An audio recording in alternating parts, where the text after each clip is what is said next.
5월 9일 금요일 시편 119편 129절에서 144절입니다. 주의 증거들은 놀라움으로 내 영혼이 이를 지키나이다. 주의 말씀을 열면 빛이 비치어 우둔한 사람들을 깨닫게 하나이다. 내가 주의 계명들을 사모함으로 내가 입을 열고 헐떡였나이다. 주의 이름을 사랑하는 자들에게 베푸시던 대로 내게 돌이키사 내게 은혜를 베푸소서. 나의 발걸음을 주의 말씀에 굳게 세우시고 어떤 죄악도 나를 주관하지 못하게 하소서. 사람의 박해에서 나를 구원하소서. 그리하시면 내가 주의 법도들을 지키리이다. 주의 얼굴을 주의 종에게 비추시고 주의 윤례로 나를 가르치소서. 그들이 주의 법을 지키지 아니하므로 내 눈물이 시냇물같이 흐르나이다. 여호와여, 주는 의로우시고 주의 판단은 옳으니이다. 주께서 명령하신 증거들은 의롭고 지극히 성실하니이다. 내 대적들이 주의 말씀을 잊어버렸으므로 내 열정이 나를 삼켰나이다. 주의 말씀이 심히 순수함으로 주의 종이 이를 사랑하나이다. 내가 미천하여 멸시를 당하나 주의 법도를 잊지 아니하였나이다. 주의 의는 영원한 의요 주의 율법은 진리로소이다. 환난과 우환이 내게 미쳤으나 주의 계명은 나의 즐거움이니이다.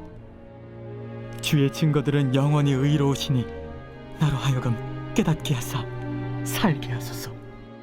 하나님의 말씀은 우리의 삶의 본질을 밝혀주는 빛이며 영혼을 소생케 하는 생명의 샘입니다. 단순히 정보를 전달하거나 삶의 규칙을 제시하는 수준을 넘어 말씀은 혼돈의 시대 속에서 우리가 붙들어야 할 유일한 진리이며 영적 어둠 속에서 걸어갈 수 있도록 발걸음을 인도하는 등불입니다. 시편 119편은 말씀에 대한 사랑을 노래하는 장엄한 시입니다. 그 중에서도 129절부터 144절까지의 말씀은 고난과 핍박 가운데서도 흔들림 없이 하나님의 말씀을 붙들며 살아가는 성도의 고백이자 기도입니다. 오늘 이 말씀을 통해 우리가 말씀 앞에 서야 하는 이유, 그리고 그 말씀이 우리 삶에 어떠한 능력과 생명을 주는지를 깊이 묵상하기를 원합니다. 먼저 첫 번째로 129절에서 131절을 보면 하나님의 말씀은 경이로우며 단순한 자에게 참된 지혜가 되는 것을 말해주고 있습니다. 시인은 하나님의 증거들이 너무나 경이로워서 자신의 영혼이 그것을 지킬 수 없다고 고백합니다.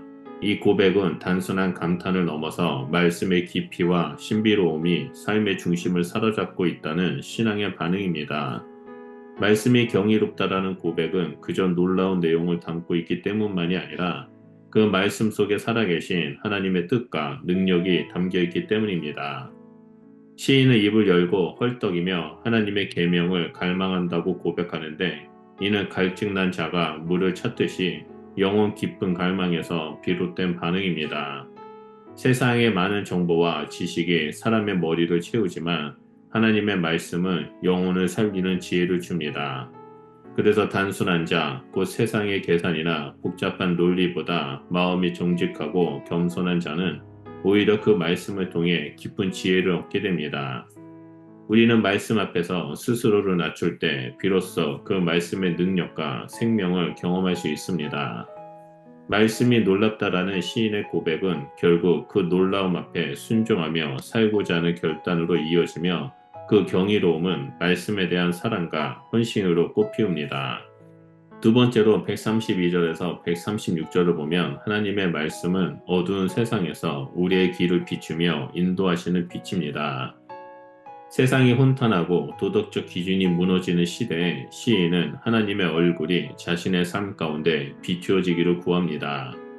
그는 주의 균례를 사랑하는 자에게 얼굴을 돌리시는 하나님께 자신에게도 동일한 은혜를 베풀어 달라고 간구합니다. 여기서 주의 얼굴을 비추신다라는 표현은 단순한 관심이나 호의 이상의 뜻을 담고 있으며, 곧 하나님의 인도하심과 임재가 삶 가운데 실제로 나타나는 것을 의미합니다. 시인은 자신의 발걸음이 하나님의 말씀 위에 굳게 세워지기를 간절히 기도합니다. 이것은 단순한 바람이 아니라 제 권세와 유혹이 도처에 널려있는 세상 속에서 자신이 주님의 도를 벗어나지 않기 위한 간절한 소망입니다. 말씀에 발을 디딘 자는 넘어지지 않습니다. 삶의 수많은 유혹과 시험 앞에서도 흔들리지 않을 수 있는 비결은 말씀에 굳게 선 것입니다. 더 나아가 시인은 사람의 압박에서 자신을 구해달라고 구하면서 그 이유가 하나님의 법을 지키기 위함이라고 밝힙니다. 외적인 억압 속에서도 내적인 신실함을 지키고자 하는 태도는 말씀을 사랑하는 자에게 나타나는 고귀한 특징입니다. 그리고 하나님의 법이 지켜지지 않는 현실 앞에서 그는 눈물을 흘립니다. 이 눈물은 단순한 감정이 아니라 하나님의 뜻이 무시되고 하나님의 말씀을 향한 경외심이 사라지는 세상에 대한 애통의 표현이며 동시에 하나님의 진리가 회복되기를 바라는 간절한 중보의 기도입니다. 마지막 세 번째로 137절에서 144절을 보면 하나님의 말씀은 고난 중에도 우리의 위로요 영원한 생명의 소망이 된다는 사실입니다. 시인은 고난 가운데서도 하나님의 말씀을 의로우시며 정직하다고 고백합니다. 그는 여호와 하나님께서 주시는 판단이 언제나 올바르며 그 규례가 참되다고 확신합니다. 세상은 불의하고 악인은 번성하며 위인은 고난을 당하는 일이 반복되지만 그럼에도 불구하고 하나님의 말씀이 기준이 되고 위로가 된다는 확신은 변하지 않습니다.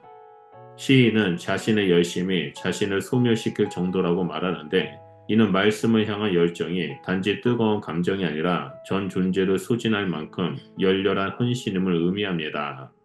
또한 많은 사람들이 하나님의 말씀을 잊어버리고 무시하는 시대 속에서도 그는 하나님의 법도가 지극히 순수하며 자신이 그 말씀을 사랑한다고 고백합니다.